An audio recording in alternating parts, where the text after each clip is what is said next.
ఓం శ్రీ పరమాత్మనే నమః. శ్రీ భగవత్యే నమః. శ్రీమద్దేవి భాగవతము 7వ స్కందము 26, 27 అధ్యాయాలు. ఈ 26, 27 అధ్యాయాలలో రాజకు హరిశ్చంద్రుడు రాణి అయిన శైభ్య ఒకరినొకరు పరిచయము చేసుకోవడము, దేహత్యాగమునకు సిద్ధపడటము, దేవతలు రావడము, హరిశ్చంద్రుడు అయోధ్య నగరవాసులతో స్వర్గమునకు వెళ్ళటము మనం తెలుసుకుంటాము. మొత్తము 7వ స్కందంలోని 22వ భాగం తెలుసుకుంటున్నాము. ఇప్పుడు సూత మహర్షి చెప్తున్నాడు, సౌనక మహారాజైన హరిశ్చంద్రుడు తరువాత అధోముఖుడై రాణితోటి ఇలా చెప్తున్నాడు, బాల, నేనొక పాపిని. ఇక్కడ నీవు నా ఎదుట కూర్చో. నా చెయ్యి నిన్ను వధించటానికి సిద్ధమైతే నిన్ను చంపుతాను అని రాజు కత్తి చేతపట్టి ఆమెను చంపటానికి ఉద్యమించాడు. అప్పటి వరకు రాజు రాణిని గుర్తించలేదు, రాణి కూడా రాజును గుర్తించలేదు. ఆ సమయమున దుఃఖ సంతప్తురాలైన రాణి స్వయముగా మరణించటానికి అభిలషిస్తూ ఇట్లా పలికింది, చండాలా, నీకు సముచితమని తోస్తే నా మాటలను దయతో విను. ఈ నగరమునకు వెలుపల కొంత దూరమున నా కుమారుడు మరణించి పడి ఉన్నాడు. ఆ బాలుని నీ వద్దకు తెచ్చి వాని దహన సంస్కారములు చేయు వరకు నీవు వేచి ఉండు. దాని తరువాత కరవాలముతో నన్ను వధింపుము. రాజైన హరిశ్చంద్రుడు ఆమె మాటలను విశ్వసించి బాలకుని దగ్గరకు వెళ్ళటానికి అనుమతించాడు. అప్పుడు రాణి దుఃఖమునకు అంతు లేకుండా ఉన్నది. అప్పుడు ఆమె కరుణార్థయై విలపిస్తూ వెళ్ళిపోయింది. హా కుమార, వత్స అని పదే పదే పలుకుతూ రాణి మరణించిన బాలకుని తీసుకొని శ్మశాన వాటికకు తిరిగి వచ్చింది. ఆమె ఆ బాలుని భూమి మీద పరుండబెట్టింది. రాణి యొక్క ప్రతి అంగము శోకాగ్నితో రగిలిపోతూ ఉన్నది.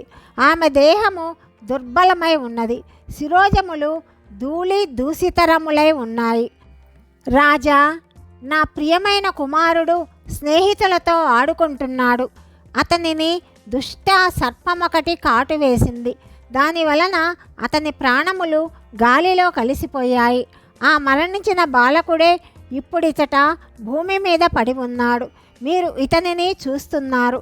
ఇట్టి శబ్దములు విలపిస్తున్న రాణి నోటి నుండి వెలువడ్డాయి. ఆ మాటలను విని హరిశ్చంద్ర మహారాజు శవము దగ్గరకు వచ్చాడు. దానిపైనున్న వస్త్రమును తొలగించాడు. అప్పుడు కూడా వివిధములుగా విలపిస్తున్న రాణిని రాజు గుర్తించలేకపోయాడు. అనేక దినముల ప్రవాసము వలన సహింపరాని దుఃఖమును వారిరువురు అనుభవించారు. అప్పటికీ ఇప్పటికీ రాణి శరీరమునందు గుర్తుపట్టలేనంత మార్పు వచ్చింది. మహారాజు కేశములు కూడా ముందు మిక్కిలి అందముగా ఉన్నాయి. అవి ఇప్పుడు భయంకరమైన జడల రూపములో మార్పు చెందాయి.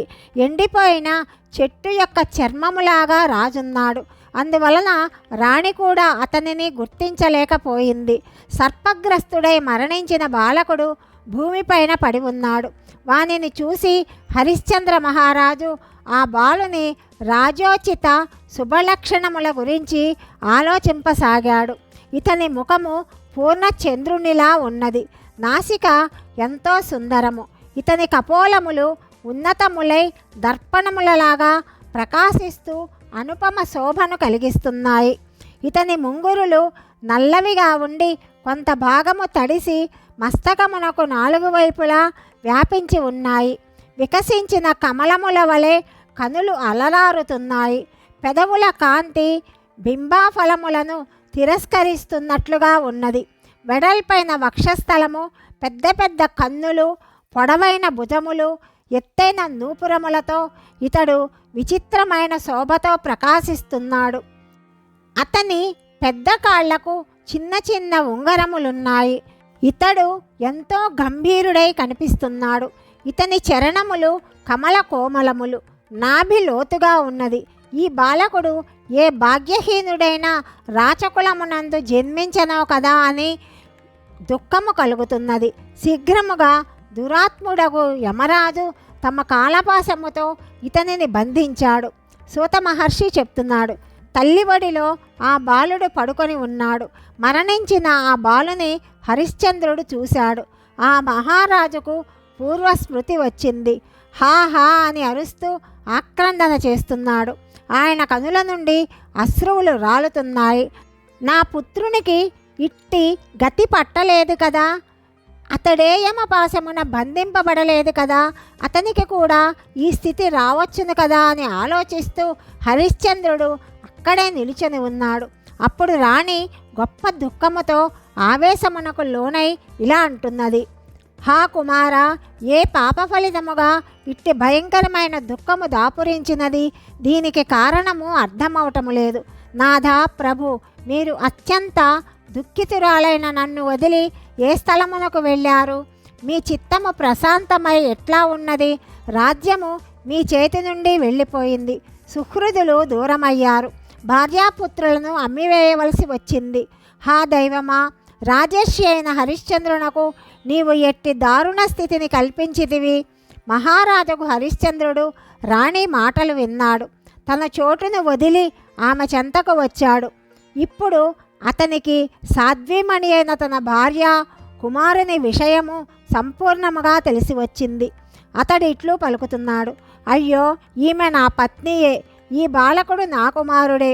ఎంత గొప్ప ఆపద కలిగింది! రహస్యము తెలిసిన తరువాత అతని హృదయములో అపారమైన అగ్నిజ్వాల రగులుకున్నది.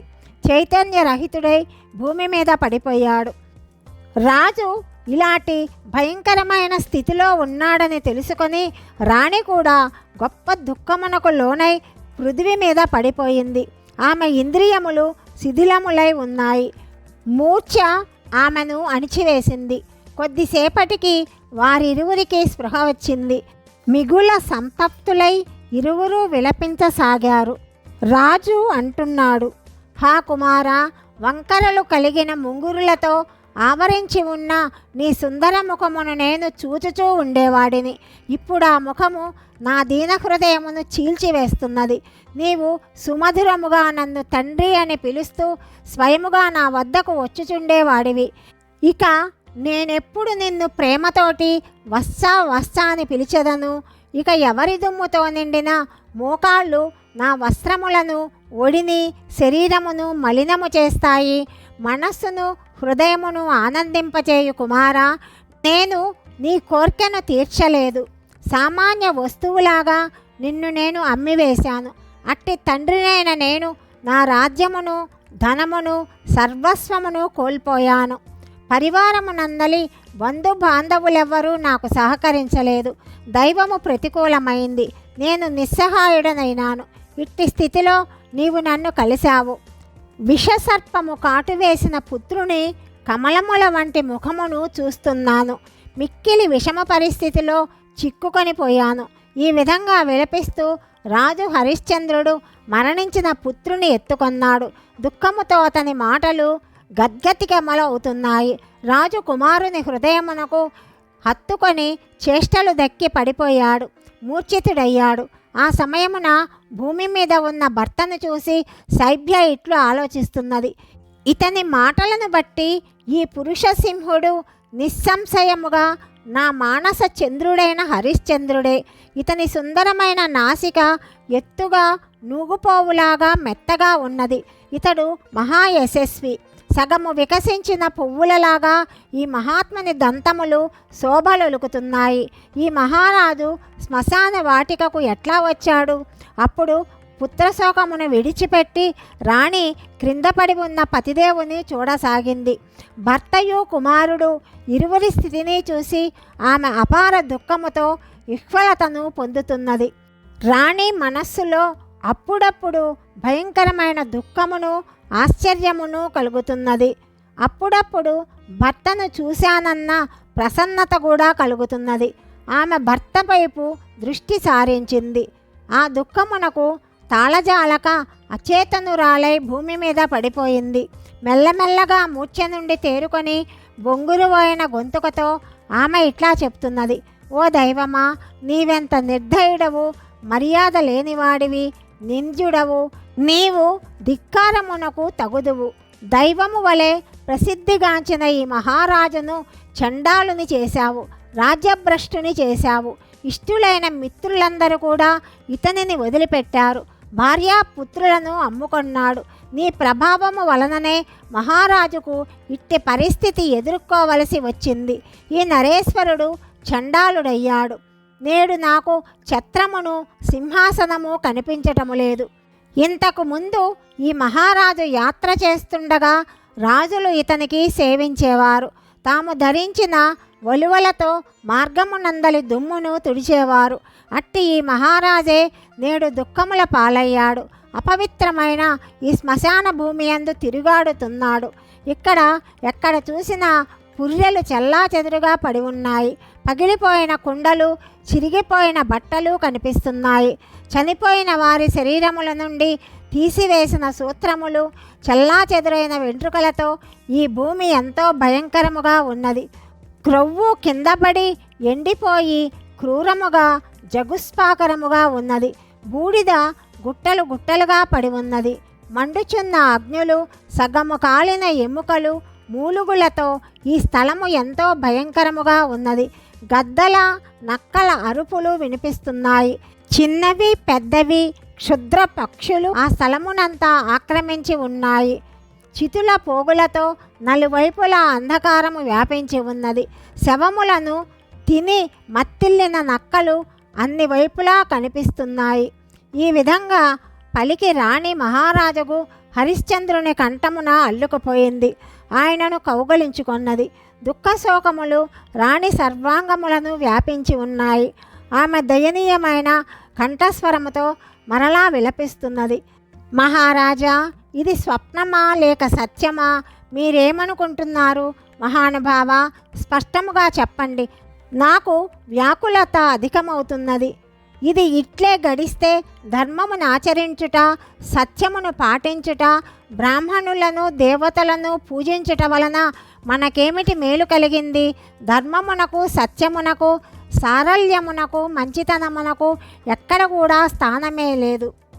మీ వంటి ధర్మపరాయణులు సత్పురుషులకు రాజ్యపాలన నుండి వంచితులను చేయుటయే దీని నిదర్శనము. రాణి మాటలు విని రాజు ఆమెతోటి ఏమి చెప్తున్నాడో మనము తదుపరి భాగంలో తెలుసుకుందాం. సర్వం శ్రీకృష్ణార్పణమస్తు.